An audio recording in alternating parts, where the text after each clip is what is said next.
Remember those times where you were the good soil, where you worked hard, and then at the end of the day, you were the good soil, and God implanted that in you, and you grew as a person. You grew in holiness. You grew in love for God. Just think back on those times. Maybe it's been a long time since that happened. Maybe it's been a long time since you were able to really sit down and say, I grew in holiness today.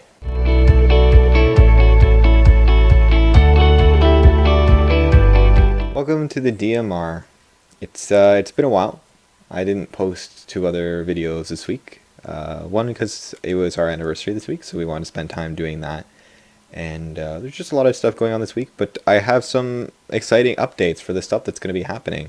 So I'm currently working on a couple of projects where I am interviewing people, big role models in ministry that I know that I can get in touch with, as role models and examples for you guys about what you're going to do with your lives going forward, because you guys are in the summer now, thinking about next year, trying to decide what it is that you want to do with your life going forward.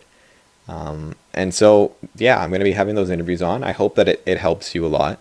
I'm currently working on one with John Mack that'll be coming out either today or tomorrow. It just depends when all the editing gets done, because those videos are a bit longer, so there's a lot more editing that needs to be done. And then that'll come out. Then the next podcast will come out soon too. So you haven't seen the one already that we put out. It's on Chris's channel. I think it's called Journey 516, with like the letters actually spelled out. Because we're such small channels, you have to actually type in our exact name to find us. So check those out. But yeah, let's get to the mass. But first, our sponsor. Our sponsor today is a saint with a tremendous gift of hope. That's right. It's Saint Andre Bessette. Saint Brother Andre Bessette, the doorman, the legend himself. If you don't know anything about Brother Andre Bessette, he was a poor man, a doorman for the friars. I think it's the Franciscan friars, or maybe it was the Jesuits, but he was working with the friars there as a doorman for their church. And he had such a tremendous gift for hope and uplifting people's hearts that a lot of miracles would start to be attributed to him just holding the door.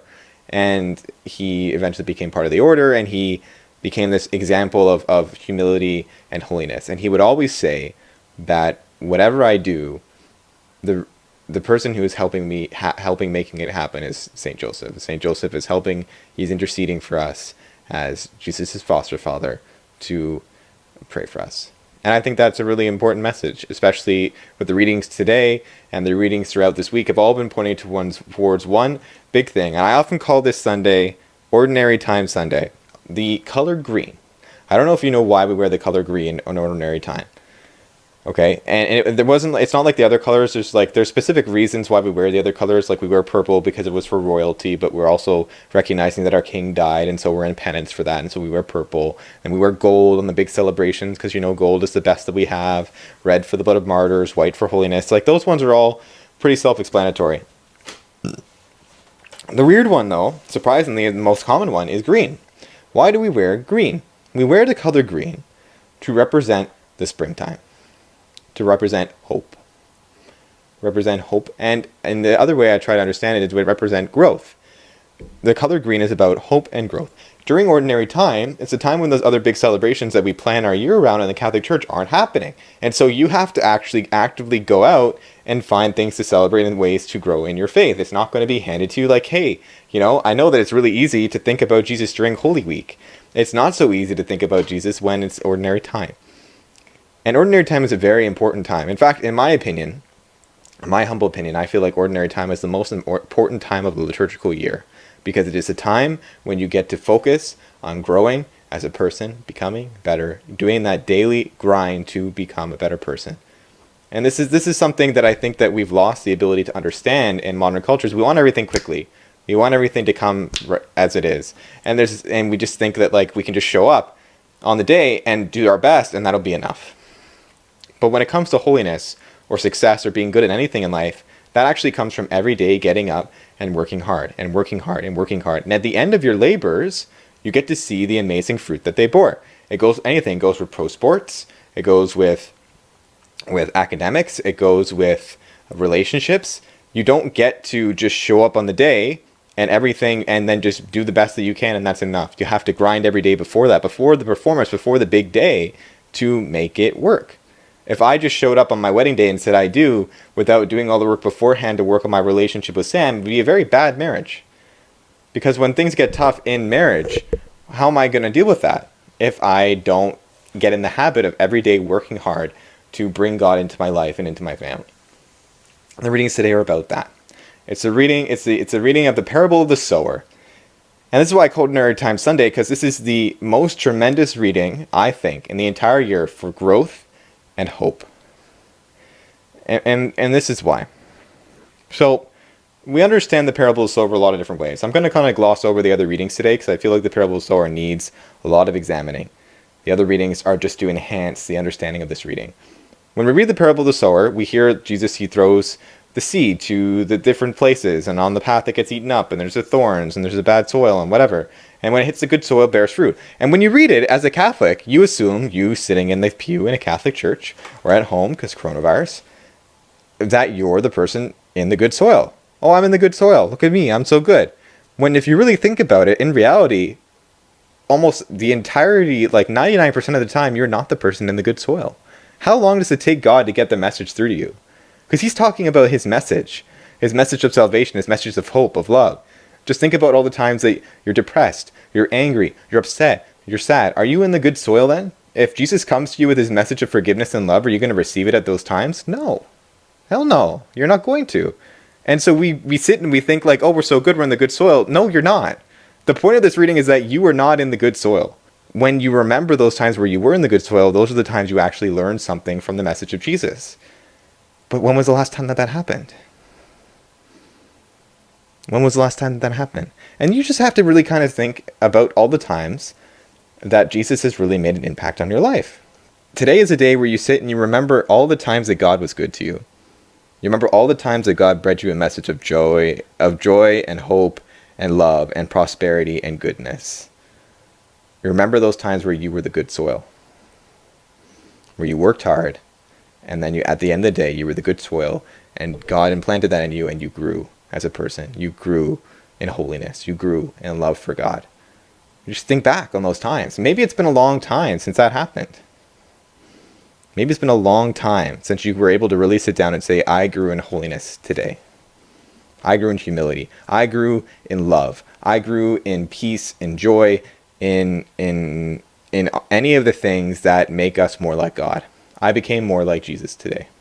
I think the last time that I can say that I feel more like Jesus today was when I actually took the initiative to start this channel and start uploading these videos, because nobody told me I had to do it.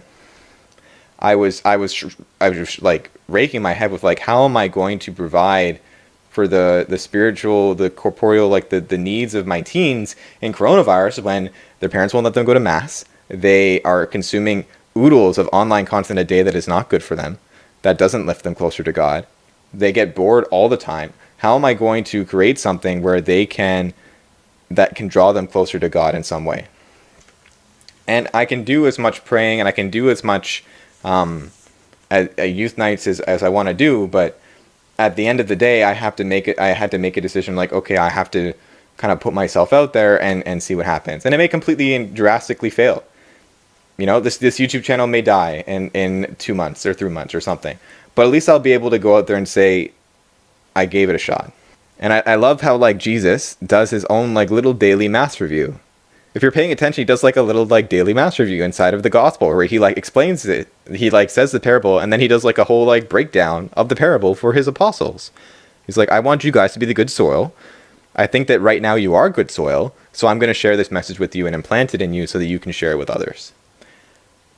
Because that's the extra. That's the second part, right? That's the first part where you have to think like, am I good soil?